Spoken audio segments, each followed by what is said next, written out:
नमस्कार दोस्तों, मैं हूं आपका दोस्त मुकुल और कोड अध्ययन के इस प्लेटफॉर्म पर आप सभी का बहुत बहुत स्वागत है। फ्रेंड्स, आज जिस टॉपिक पर हम अध्ययन करने जा रहे हैं वो टॉपिक आपके व्हाइल लूप्स के कंसेप्ट को और भी ज़्यादा शार्प और क्लियर कर देगा। फ्रेंड्स, आज जो टॉपिक हम सीखने जा रहे हैं उस टॉपिक का नाम है आर्मस्ट्रॉन्ग नंबर फाइंड कैसे करते हैं। Armstrong number.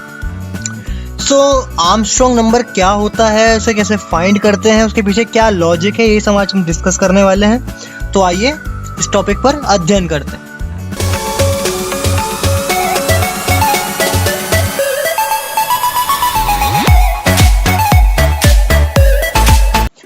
फ्रेंड्स, जैसा कि लास्ट लेक्चर में आपने सीखा था व्हाइल लूप का प्रोग्राम हमने कैसे बनाया था और व्हाइल लूप हम यूज कैसे करते हैं, और उस लास्ट वीडियो में आपको मैंने असाइनमेंट दिया था, तो मुझे विश्वास है आप लोगों ने किया होगा।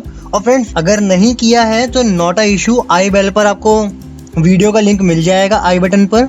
आप वहां से उस वीडियो को विजिट कीजिए और वो असाइनमेंट ट्राई ज़रूर कीजिएगा, जिससे आपके जो व्हाइल लूप के कंसेप्ट्स हैं वो और ज़्यादा क्लियर हो जाएंगे। फ्रेंड्स, हम ये कुछ टॉपिक्स हैं जो व्हाइल लूप से क्लियर करेंगे। हमारे Armstrong number, palindrome number, reversing of number, counting of the number, Fibonacci series, ये कुछ कंसेप्ट है जो बहुत ही ज़्यादा इंपॉर्टेंट होते हैं आपके प्रोग्रामिंग स्किल को और ज़्यादा शार्प करने के लिए, इवन लूप्स को और ज़्यादा स्मार्टली करने के लिए। ये आपको कंटिन्यूसली मिलने वाले हैं। अपडेटेड रहिएगा, ट्यून रहिएगा, और सब्सक्राइब नहीं किया है चैनल को तो आप सब्सक्राइब कीजिए, बेल आइकन को प्रेस कीजिए और अपने फ्रेंड्स के साथ ज़रूर शेयर कीजिएगा। आई होप हम साथ में सीखेंगे। फ्रेंड्स, आज जो हम करने वाले हैं वो है आर्मस्ट्रॉन्ग नंबर। तो चलिए आइए इस पर अध्ययन करते हैं। फ्रेंड्स, पहला क्वेश्चन अराइज होता है वो है ये कि what is Armstrong number. When the cube of the digits of a number added together and form the same number exactly before it is. In simple words, अगर इसे हम समझते हैं तो उसका मतलब ये है कि जब कभी हम किसी नंबर के डिजिट्स को क्यूब करते हैं, उन्हें ब्रेक करके, जैसे कि 5 4 3 है तो 5 का अलग क्यूब, 3 का अलग क्यूब, 4 का अलग क्यूब करके उन्हें वापस से ऐड करते हैं, और वो ऐड करने के बाद भी हमें 5 4 3 ही रिटर्न करे, तो ऐसे नंबर्स को हम आर्मस्ट्रॉन्ग नंबर कहते हैं। फ्रेंड्स, कहने का मीनिंग ये है कि एक नंबर जिसमें इतनी प्रोसेस करने के बाद सेम वही नंबर मिल जाए, उस नंबर को बोलते हैं Armstrong number. But friends, note ये है आपके लिए, एक बहुत ही इंपॉर्टेंट नोट है कि आप अगर लॉजिक समझ लेते हैं प्रोग्रामिंग करना, उसके लिए कोडिंग करना आपके लिए एक चुटकी बजाने जितना आसान हो जाएगा। फ्रेंड्स, पूरे कंसंट्रेशन के साथ उस लॉजिक को समझिएगा, काफ़ी डिटेल में है जिससे आप अच्छे से समझ सकें। आई होप आपको समझ आएगा। तो आइए इसका लॉजिक देखते हैं। सिंपली लॉजिक ये है इसका कि लेट इट एज्यूम, कोई नंबर एज्यूम करते हैं, मान लीजिए कोई n नंबर है, n की वैल्यू है 153। हमें ये पता लगाना है कि क्या 153 आर्मस्ट्रॉन्ग है। तो आर्मस्ट्रॉन्ग है, उसके लिए हमें क्या करना होगा, सबसे पहले इसकी डिजिट्स को ब्रेक करना होगा। फ्रेंड्स, ब्रेक करने का सबसे अमेजिंग लॉजिक है कि आप इसे इस सिंबल की हेल्प से ब्रेक कर सकते हैं। इस सिंबल को आप बड़े अच्छे से जानते ही हैं। इस सिंबल का नाम है मॉड्यूलस, और ये मॉड्यूलस आपकी हेल्प करता है डिवीजन के टाइम पर जो रिमाइंडर मिलता है उसे फाइंड आउट करने में। फ्रेंड्स, जस्ट जैसे ही आप इस नंबर को 10 से मॉड्यूल करेंगे तो आपको हर बार लास्ट डिजिट मिलेगी उस नंबर की। लेट इट एज्यूम में भी यहाँ पर 153 है और 153 को मैंने 10 से मॉड्यूल किया तो मुझे 3 मिल गया। अब इसके बाद अगर ये 15 होता है तो 15 को मैं 10 से मॉड्यूल करूँगा, मुझे 5 मिलेगा और देन 1 मिलेगा। फ्रेंड्स, ये कैसे है, क्या ये रियलिटी है? तो यस, देखिए आपके सामने मैंने एक सिंपल एक डिवीजन रखा हुआ है, तो आप इसे देख के समझ ही जाएंगे, because you all very well know about the division process. आप सभी को डिवीजन प्रोसेस अच्छे से आती है, तो आप इसे समझ सकते हैं, और एंड में 3 लेफ्ट होगा हमारा। फ्रेंड्स, इसी चीज़ को समझने के लिए एक पूरा चार्ट मैंने क्रिएट किया हुआ है। इस चार्ट में आप देख सकते हैं 153 जो हमारा बिगिनिंग नंबर था, उसे 10 से मॉड्यूल करने के बाद रिमाइंडर मिलता है 3, और उसका क्वेश्चन होता है 15। ये 15 जो है इसे हम अगेन n को असाइन कर देंगे, और जब n को असाइन करेंगे वही n फिर से मॉड्यूल करेगा, आपको 5 देगा, बिकॉज आपका एंड का नंबर अभी क्या है, 5 है। यही 5 फिर आपका रिमाइंडर हो गया। अब अगेन ये 15 जो आपका 10 से डिवाइड हुआ और आपका क्वेश्चन था वो था 1। अब कंडीशन क्या आती है कि 1 जब 10 से डिवाइड होगा तो 0 देगा, यस, बट वो क्वेश्चन 0 देगा। फ्रेंड्स, रिमाइंडर के केस में ध्यान रखिएगा, जब भी कभी आप छोटे नंबर को मॉड्यूल करते हैं बड़े नंबर से तो हमेशा छोटा नंबर उसका रिमाइंडर होता है। रिमाइंडर निकालने के लिए, डिजिट्स को ब्रेक करने के लिए सबसे बेस्ट अप्रोच होती है आप उसे 10 से मॉड्यूल कर दीजिए। सो आपको वो लास्ट डिजिट दे देगा और आपके नंबर के डिजिट ब्रेक करता रहेगा। फ्रेंड्स, इसे अगर आप समझ लेते हैं, आपको अगर ये समझ आया, तो फ्रेंड्स आई होप आपको ये समझ आया होगा कि कैसे हम किसी नंबर से डिजिट्स को ब्रेक कर सकते हैं। अब इन ब्रेक की गई डिजिट को यूज कैसे करना है वो समझते हैं। सो आपके पास 153 था, आपने इसकी डिजिट्स को ब्रेक किया 153 में। अब हमारा नेक्स्ट स्टेप है इन हर पर्टिकुलर डिजिट का क्यूब करना। तो जैसे कि हमने डेफिनेशन में पढ़ा था, क्यूब करना है इन्हें, तो हमने क्यूब कर लिया है इनका। 1 का क्यूब 1, 5 का क्यूब 125, 3 का क्यूब 27। अब पॉइंट है इन क्यूब्स को वापस से ऐड करना।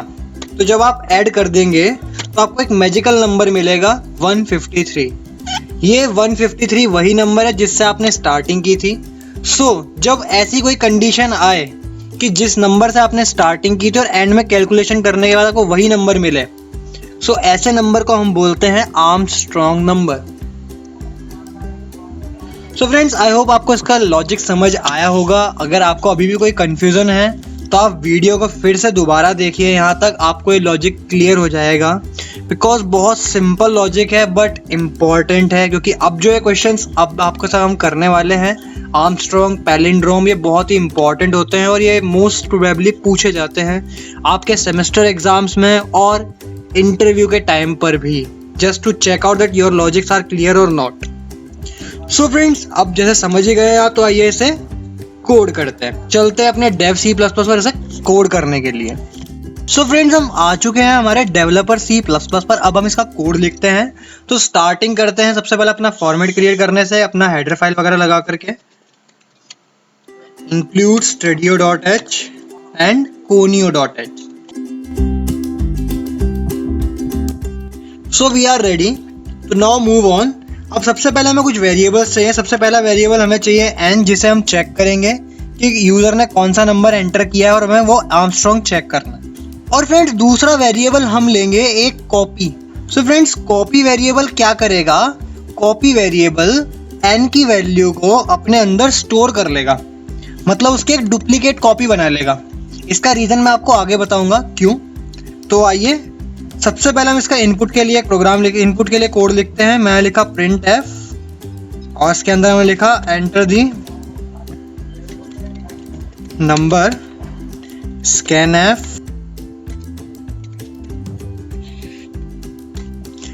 अब फ्रेंड्स, हमने नंबर इनपुट करवा लिया है। अब हम इसके अंदर लगाएंगे while लूप। while लूप क्यों? बिकॉज हमारा कोई स्पेसिफिक रीजन नहीं है, सिर्फ एक ही कंडीशन है हमारे पास कि जब तक n 0 ना हो तब तक चलता रहे। तो हमें कुछ इसके अंदर अलग से स्पेसिफिकली कुछ करवाना नहीं है। सो अभी हमारा लॉजिक सिंपल है। हम लिखेंगे यहाँ जब तक n 0 से बड़ा है। सो 0 ना हो मतलब 0 से बड़ा है, बिकॉज नंबर कोई ना कोई 0 से ऊपर ही डालने वाला है। सो नंबर जब तक 0 से बड़ा रहेगा तब तक चलेगा, अदरवाइज नहीं चलेगा। सो अब हम इसका क्या करवाएंगे? रिमाइंडर फाइंड आउट करवाएंगे। जैसे कि आपने वहाँ पर भी रिमाइंडर देखा था लॉजिक में। तो रिमाइंडर फाइंड आउट करने का तरीका है, हम एक रिमाइंडर का वेरिएबल ले लेते हैं और इस रिमाइंडर के वेरिएबल के लिए हम लिख लेते हैं rem। एक वेरिएबल ले लेते हैं हम क्यूब, जो हमारा क्यूब स्टोर करने का काम करेगा। सो फ्रेंड्स, इतने वेरिएबल में सिर्फ इसलिए ले रहा हूँ ताकि आपको मैं अच्छे से समझा सकूँ कि हम इसमें यूज़ क्या क्या कर रहे हैं। तो रिमाइंडर के अंदर हम स्टोर करने वाले हैं हमारा n मॉड्यूल 10। फ्रेंड्स, ये क्या करेगा? n नंबर का जो लास्ट का डिजिट होगा उसे अपने अंदर स्टोर कर लेगा। अब हमें करना क्या है? हमें इसका करना है क्यूब। तो cube is equal to rem multiply rem multiply rem. हमने इसका 3 टाइम मल्टीप्लाई करवा लिया है और एक सम नाम के वेरिएबल में इसे हम स्टोर करवा देते हैं। तो सम इज इक्वल टू 0। हमने एक और वेरिएबल ले लिया और यहाँ पर लिख देते हैं sum is equal to sum plus cube.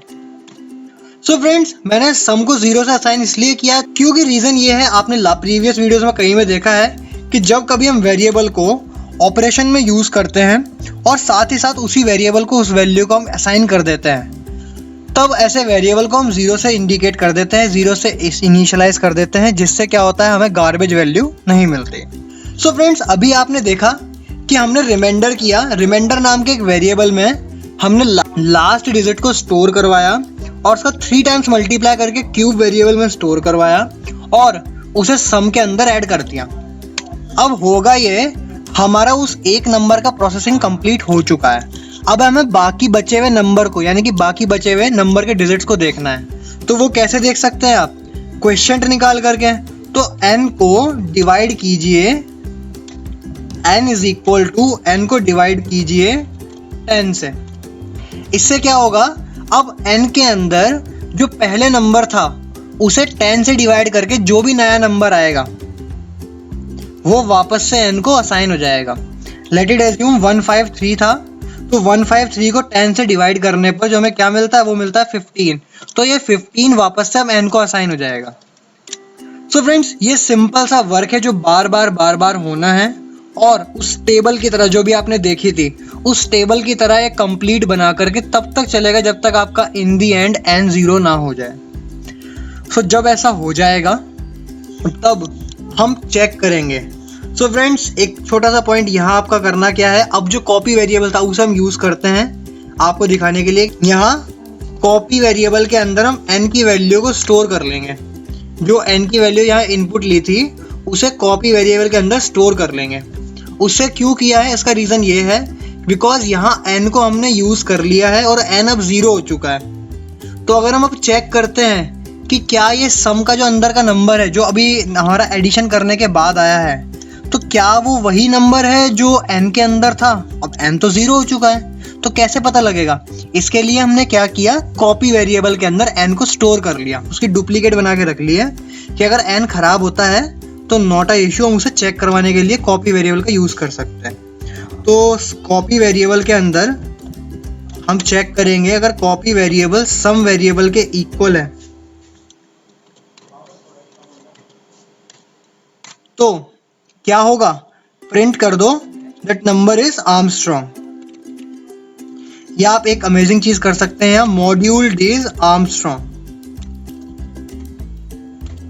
और मॉड्यूल डी की वैल्यू लिख दीजिए। आपको जो भी अच्छा लगे, कॉपी अच्छा लगे कॉपी लिख दीजिए, सम अच्छा लगे सम लिख दीजिए। बिकॉज रीजन ये है, ये दोनों ही नंबर के जो दोनों वेरिएबल उनके अंदर सेम नंबर है।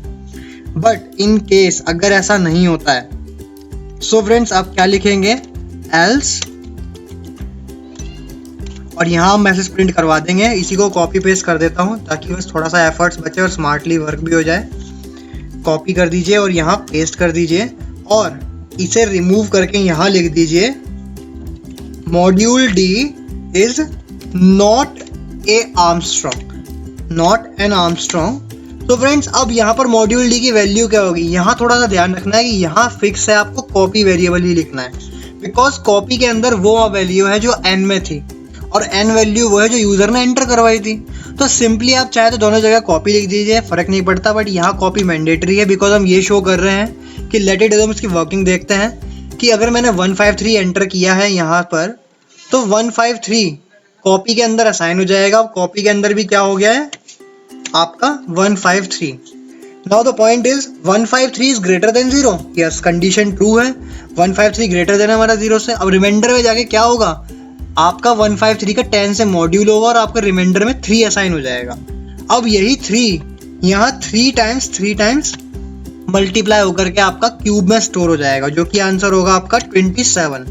अब यही 27 आपका सम के साथ ऐड होगा और सम के अंदर पहले से वैल्यू थी 0, तो 0 + 27 सम के अंदर आ जाएगा आपका 27। सो फ्रेंड्स अब देखिए क्या होना था, यहाँ आने के बाद आपका n is equal to n divide by 10 हुआ।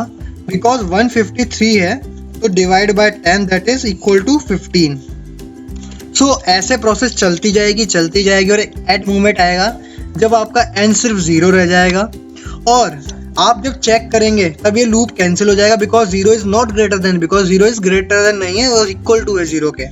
तो ये लूप जब कैंसिल हो जाएगा तब आपका नीचे आ जाएगा बाहर लूप के और चेक करेगा कि कॉपी वेरिएबल जो उसके अंदर 153 रखा हुआ है क्या वो सम के 153 से इक्वल है।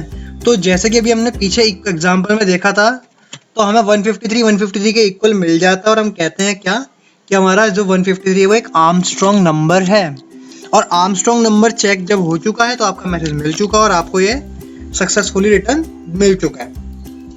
तो फ्रेंड्स आई होप आपको ये समझ आया होगा कि कैसे हम किसी नंबर को आर्म चेक कर सकते हैं। आइए इसे सेव करते हैं और सो फ्रेंड्स अभी सेव कर दिया है एग्जीक्यूट। तो आइए इसे एग्जीक्यूट कंपाइल एंड रन करते हैं तो हमें मिलता है रिजल्ट ये। सो फ्रेंड्स अभी हमसे एंटर करने के लिए बोल रहे हैं नंबर, तो हमने लेट इट अज्यूम सबसे पहले सही वाला एंटर करके देखते हैं क्या हमारा आंसर सही था। तो 153 मैंने एंटर किया और आप देख सकते हैं 153 is a Armstrong number. So friends आपको आउटपुट समझ आ ही गया होगा कि कैसे ये वर्क करता है। अब इसे एक और किसी दूसरे नंबर के साथ चेक करते हैं और लेट इट अज्यूम हम एंटर करते हैं यहाँ 164 और 164 एंटर करने में पता लगता है कि 164 जो है वो आर्मस्ट्रॉन्ग नंबर नहीं है।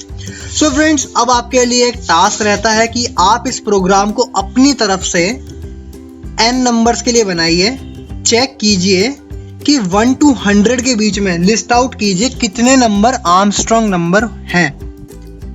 सो फ्रेंड्स आपको ये टॉपिक समझ आया होगा, मुझे उम्मीद है इस बात की। और अगर कोई डाउट रहता है तो आप बेशक बेझिझक होकर के हमें कमेंट कीजिए, हमें ईमेल कीजिए। आपके अपने कोई पर्सनल डाउट्स हैं कोडिंग के रिगार्डिंग या प्रोग्रामिंग के रिगार्डिंग या कोई भी किसी भी तरीके का डाउट हो जो आप चाहते हैं क्लियर करना, आप बेझिझक होकर के हमें मेल कर सकते हैं, इंस्टाग्राम पर फॉलो कर सकते हैं, आप वहाँ डीएम कर सकते हैं। सो फ्रेंड्स आज के लिए आपके लिए एक क्वेश्चन है, तो अब टाइम हो चुका है क्वेश्चन का हमारे। तो आइए क्वेश्चन देखते हैं। आज का वीडियो का क्वेश्चन क्या होने वाला है। तो जैसे कि फ्रेंड्स आपने इस प्लेलिस्ट में स्विच केस पढ़ा था, सो स्विच केस के बिहाफ पर आप लोगों के लिए क्वेश्चन है जिस क्वेश्चन में आपसे क्या कहा है कि एक इंट टाइप का आई वेरिएबल है जिसे 3 असाइंड है। अब आपको स्विच केस में जब आई वेरिएबल पास किया जाता है तो कुछ केसेस हैं, रेस्पेक्टिव केसेस। आपको ये बताना है कि किस केस का message means printf function run होगा और प्रिंट होगा। सो दिमाग लगाइए, सोचिए और आंसर को हमें कमेंट करके बताइएगा। मुझे उम्मीद है कि आप लोग जरूर करेंगे, आपको जरूर समझ में आएगा और अपना 100% दीजिएगा, सही गलत छोड़ दीजिए। कोड अध्ययन आपके साथ है और आपको जरूर आंसर दिलवाएगा। सो फ्रेंड्स मिलते हैं बहुत जल्द एक और वीडियो के साथ। इसी तरह हमें सपोर्ट करते रहिए अपने लाइक्स, कमेंट्स और शेयर्स के साथ में। आपके कमेंट्स हमें मोटिवेशन देते हैं। आप चाहें तो अपने टॉपिक्स को भी हमें कमेंट करके बताइएगा ज़रूर, हम उन्हीं टॉपिक्स के ऊपर वीडियो ज़रूर बनाएंगे। सो फ्रेंड्स मिलते हैं बहुत जल्द एक और वीडियो के साथ। फटाफट न्यू टॉपिक में बिल्कुल अपडेटेड रहिएगा, चार्ज अप रहिएगा। Till that stay tune, keep learning and very very thanksful for watching.